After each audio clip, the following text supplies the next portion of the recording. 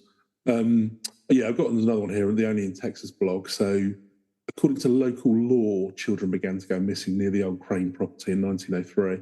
Right. So, I think that whole bit is unsubstantiated. Okay. There's suspiciously little. I decided to go with that bit first and then go into a lot of them do it the other way around. But there's although they talk about it being sort of horrifying. I mean, the thing is you'd think like if a farmer found a load of children's teeth and a sheriff did get you think the sheriff going missing would be news, there would be some like children's teeth, whatever, 10 a penny. I'm always they might have just left them out for the tooth fairy. Yeah, maybe that's who killed the sheriff. Yeah. Did the sheriff have all his teeth pulled? Yeah, I mean, we can kind of make that up now. It's yes, yeah. According to this article that I'm making up, yeah, he's there was some pliers found near the scene, and he's absolutely none of his teeth were left. Like in his a mob head. dentist. Yeah. 2 forks for your eyes, fucker. I mean, it might have been. You shouldn't have been looking at my wife. Could have just been a hit, mightn't it? Could have been a hit. Might be the Klan or something. I don't know.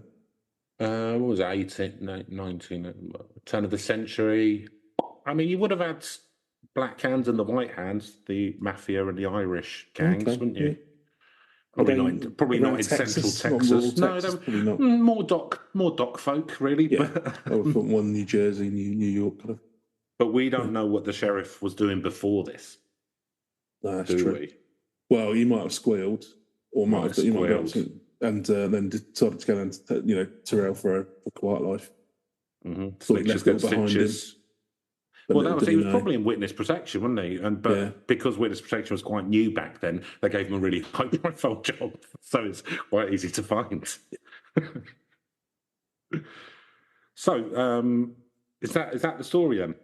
That is pretty much the story, to be honest with you. Yeah, so I just think we go with a slightly lighter and shorter one, given that I'm sure that people will appreciate it. I might have erred slightly too far on the light. That's okay. We've still got scores to do, mate. I'm just having a look and see. There's to be honest with you, there's a bunch of blogs that cover it, but there's not much more to it than that, to be honest with you. So, all right. Well, let's go for the scoring then, mate. So, spookiness. Yeah, I'm going to give this one. I think it's pretty spooky. I mean,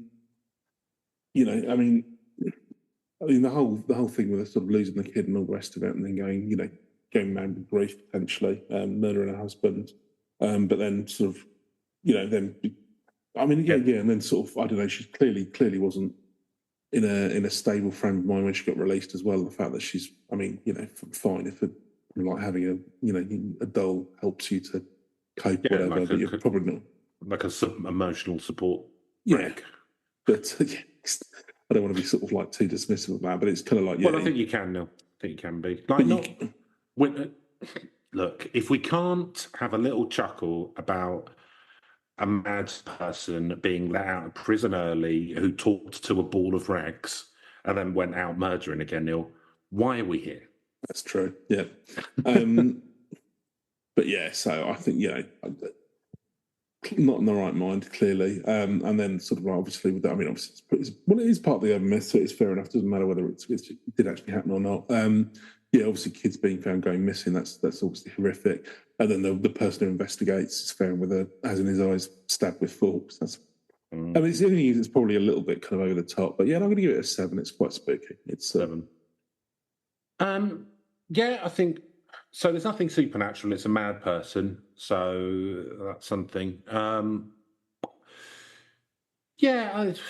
I think if you're in a rural community and your kids are going missing, like that's going to be fucking like not spooky, really. I don't know, just horrific, I guess.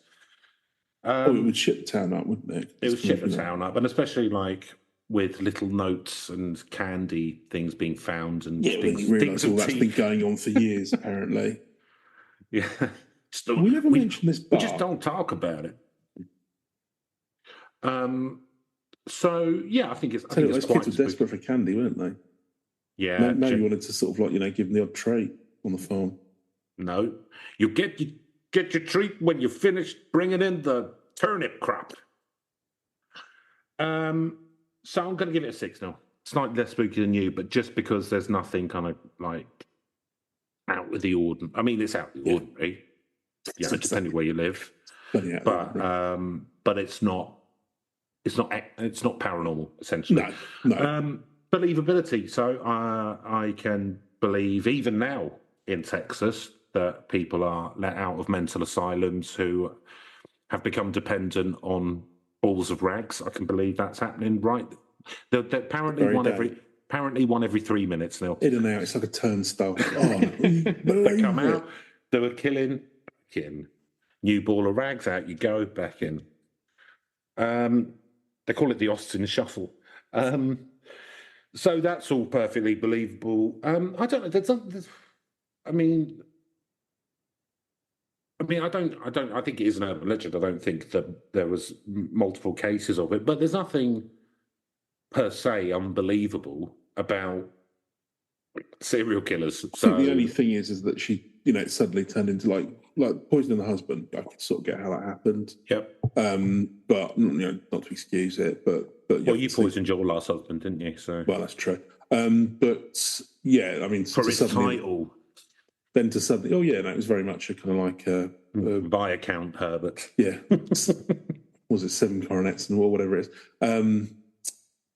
But situation. But it was to suddenly then move on to kids, I don't know, it just feels a little bit out of turn. But if you've gone mad, so I'm going to give it. I'm giving it a 9-0 for believability. How about you?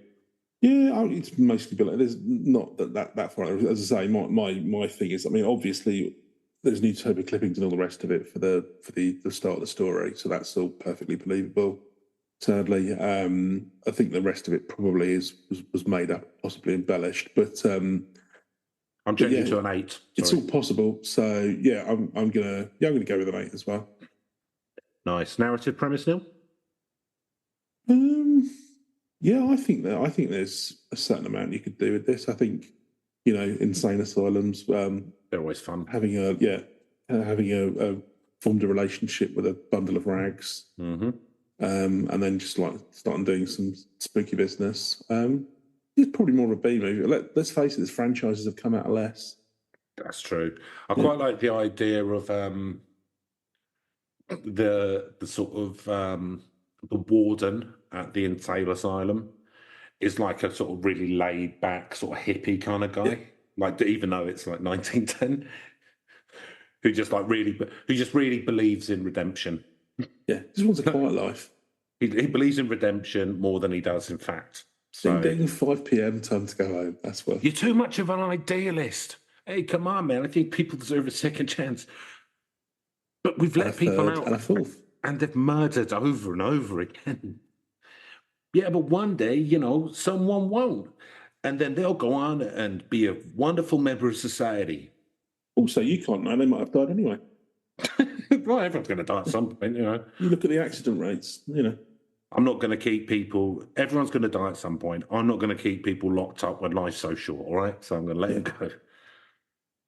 So about quality of life? What score did you give it now? I've forgotten. I don't think you did. Yeah, let's call it a 6. Nice. Yeah, I think it's got...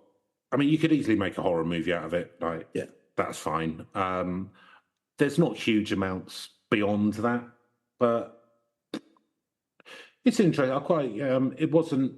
I know. I mean, it was what I was expecting, as in someone getting poisoned by candy. But I wasn't expecting the teeth and stuff and the forks in the eye. So for that, I'm going to raise it to a 7.